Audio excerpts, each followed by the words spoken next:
முசிறியில் JCB மற்றும் கனரக வாகனங்கள் நிறுத்தி வைத்து உரிமையாளர்கள் போராட்டத்தில் ஈடுபட்டு உள்ளதால் கட்டுமான மற்றும் மண் அகற்றும் பணிகள் பாதிக்கப்பட்டு உள்ளன. திருச்சி மாவட்டம் முசிறியில் எர்த் மூவர்ஸ் உரிமையாளர்கள் நல சங்கத்தினர் 47க்கும் மேற்பட்ட ஜேசிபி மற்றும் கனரக வாகனங்களை நிறுத்தி வைத்து காலவரையற்ற வேலைநிறுத்த போராட்டத்தில் ஈடுபட்டு உள்ளனர்.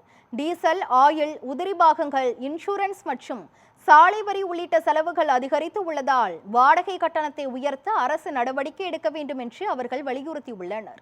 குறைந்தபட்சமாக 2 மணி நேரத்திற்கு 4500 ரூபாய் மற்றும் 1 மணி நேரத்திற்கு 1600 ரூபாய் கட்டணமாக நிர்ணயிக்க வேண்டும் என்றும் கோரிக்கை விடுத்துள்ளனர்.